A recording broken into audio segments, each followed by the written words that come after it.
just under a year ago when I saw Infinity War. I went and saw it with my mom, and there's, you know, the after credit scene with the pager, and in the middle of everybody that stayed for this scene, I'm like, Carol! And my mom had no clue who Carol was. About a week before Captain Marvel came out, we were watching a Captain Marvel trailer, and I was like, that's Carol. And she was like, that's Carol? I was like, yes. Hello everybody, it's the princess, and I saw Captain Marvel. Funny story about this shirt. Sarah and I went to Disney with some of our queer friends, and I got, not terribly sunburnt, but sunburnt enough that I only had a tank top for the next day and didn't want to exacerbate the problem.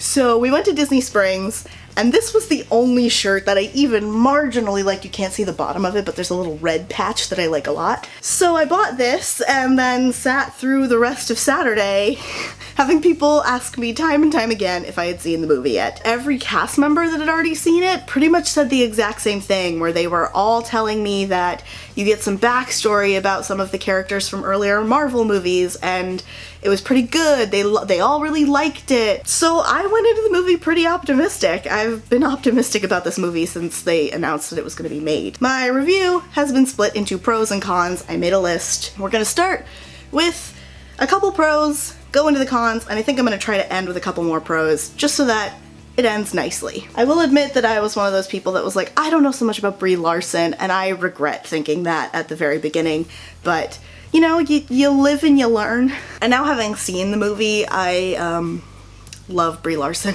I just haven't appreciated her correctly, and I want to make reparations for that, because she's great. I like her a lot. I'm not saying that I'm attracted to her, but I'm kind of attracted to her, so. The costume designer of Captain Marvel probably didn't, but hopefully recognizes that, like, queer women and queer people that are attracted to Brie Larson don't need her in the earlier Captain Marvel, Miss Marvel costumes. You put her on screen, you make her kick Jude Law's ass, and we fall in love with her. Wouldn't you know it? I saw somebody on my Instagram feed talking about not really knowing who Carol is, and that's like a problem for them. My counter to that is that Carol doesn't really know who Carol is. I'm not bothered by the identity crisis, because Carol has a lot of figuring things out to do. I thought the writing was pretty solid. There were, like, you know, maybe a few little mishaps here and there. Nothing that immediately comes to mind specifically, because I don't remember things very well, but I didn't really have a problem with most of the writing, and thought it was, you know, pretty good storytelling. Not like fantastic, perfect storytelling and writing or anything, but I also don't think it needs to be. It's a superhero movie, and even people that don't particularly know who Carol is, or care about Miss Marvel or Captain Marvel, they're gonna go see it because it's a Marvel movie. That just happens. If you have seen my video about Still Star-Crossed, you know how I feel about Lashana Lynch. I love Lashana Lynch. There wasn't enough of her for me in this movie, and that's not really even like a critique or a judgment. I personally just wanted more Lashana Lynch. So, you know, there was a lot of talk about Captain Marvel being like military propaganda, and it's this weird gray area that I don't completely understand for reasons, and I don't think I necessarily went into the movie with that mindset. I tried not to, because I'm trying to judge Captain Marvel the way I would judge literally any other Marvel movie, rather than hold it to a higher standard. And the movie itself really is not very heavy in the military propaganda. It really actually doesn't have a lot of good things to say about the military. The whole point of Captain Marvel is that Carol rejects the imperialistic group that she's been brainwashed into thinking that she's a part of, and that makes her more powerful. Even the things that it has to say about the Air Force are not great.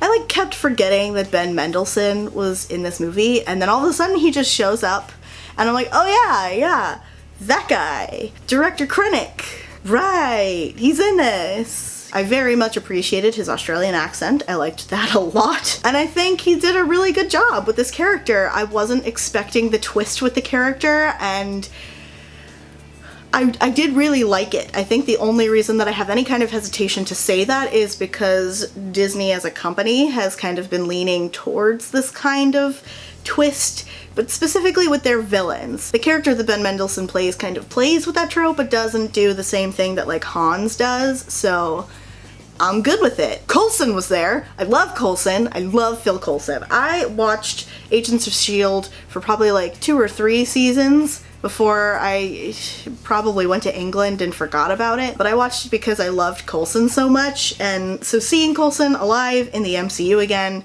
was great. And spinning off of that, Fury was an actual human being. I like Nick Fury. He's great. I think, especially like in The Winter Soldier, he's like a major part of that movie, and it's fascinating. And I also think that for the most part, Marvel movies do not treat Nick Fury as a human being. He is just the director of S.H.I.E.L.D. He's kind of a shadowy figure, and that works for some of the Marvel movies. But I like that this movie humanizes him and gives him maybe not a fully fleshed background, because he is still a very secretive person, but the fact that he like sort of almost gives little details about himself definitely makes him more of a real person and not just a shadow and a spy. And where he gets the name for the Avengers, I cried a little bit.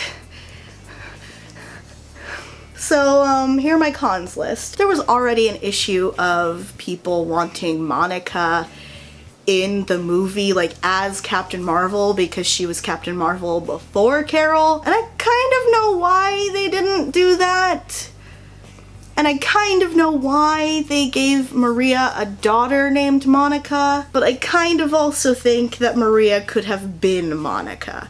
I'm not angry that she wasn't, and I'm not angry that Monica was a child, because that means that Monica eventually grows up. Monica is probably only a couple years older than me at the most. It's a complicated feeling. So the thing is that this movie does not focus on romance. Sarah makes the point that the movie does not point in any direction as to who Carol is sexually or romantically attracted to, because she's not.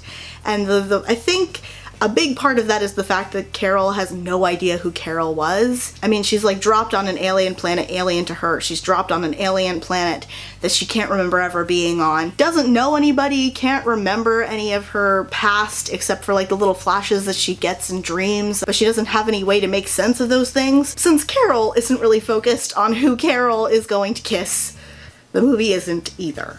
And I recognize that. There were a few times in the movie where I was like, this woman is queer, 100%. There are just a lot of things that I think people could pick up on, whether or not it is something that the movie necessarily wants you to focus on.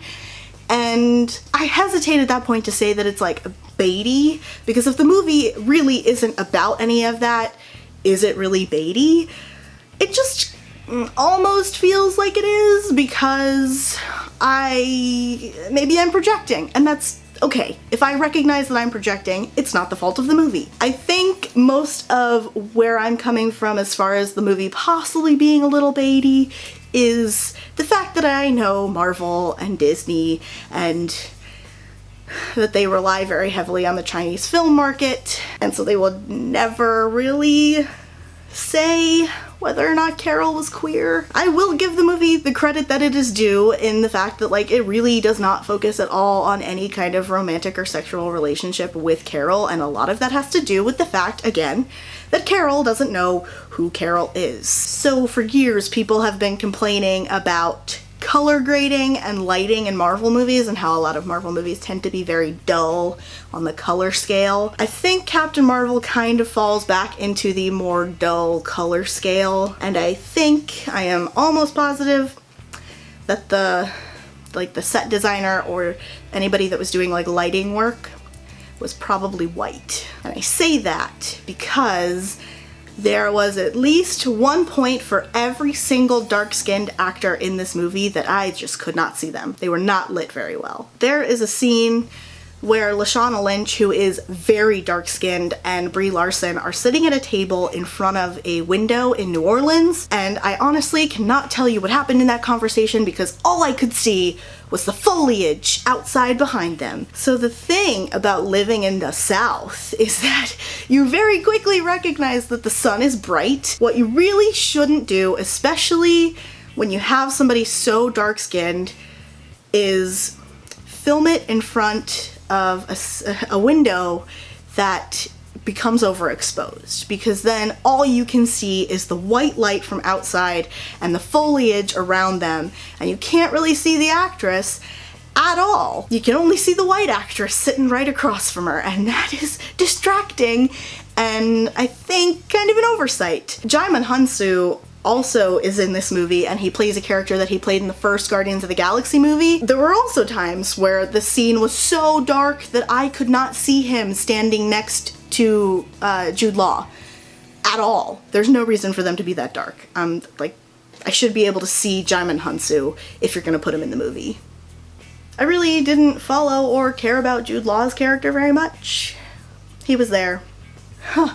Ronan. Let's get into Ronan. For the love of God, Marvel, just find a good use for Lee Pace, please. Lee Pace is such a lovely man, and then they do this to him, and I'm just like, you don't make me care about him, and that is a travesty. So in the first Guardians of the Galaxy movie, Ronan is the main villain, and I don't know if you remember that because he's completely forgettable. Ronan definitely fell very far into the deep cavern of forgettable Marvel villains, and once again kind of does. And it's a shame because Lee Pace plays Ronan. I think Ronan actually fits better into the narrative of Captain Marvel than he did into the narrative of Guardians of the Galaxy, but I still think that he didn't really do anything. I think more so than Djimon Hounsou's character, Ronan just kind of felt weaseled in to be like, hey look, he intersects with another Marvel movie, ooh, let's put Lee Pace in this movie, and I can get with that sentiment, but not so much the idea that like he's just kind of there. Back to the rest of my pros. Got a new character out of Gemma Chan. I quite liked her character even though I wasn't supposed to like her. Here's the thing about that. I like Gemma Chan. I kind of already complained about this, but wow, Carol is pretty queer. Maybe Carol doesn't even know that she's queer, but I do, and that's kind of what's important. I really liked the music choice. I mean, we had Nirvana and No Doubt, 90s music that I really like. Goose is the true star of the movie. Everybody loves Goose. Everybody loved Goose like before the movie came out, and now that the movie's out, everybody really, really loves Goose. The fact that Carol is the most powerful when she denies that her power was given to her and takes control of it for herself, yeah, 2 thumbs up from me on that. Also, this is very little to do with Captain Marvel, but the endgame scene, the day before this trailer came out, I had tweeted that like I wasn't ready to relive all of Thor's trauma, and then Marvel gives me I like this one. You got the protector of the lesbians and the goddess of the lesbians, and they are best friends forever. I really, really enjoyed the movie. I would definitely go see it again. I really genuinely love Carol. Those are all of my thoughts on Captain Marvel, I think. Thank you so much for watching this video. If you liked it, please click the bell below so you don't miss any of our future videos. If you're not already subscribed to The Princess and the Scrivener, please do so down below as well, especially if you'd like to see more videos on Disney, intersectional feminism, pop culture critiques, and more. I'm gonna just live it up in my Captain Marvel shirt, probably forever. And one of us will see you real soon.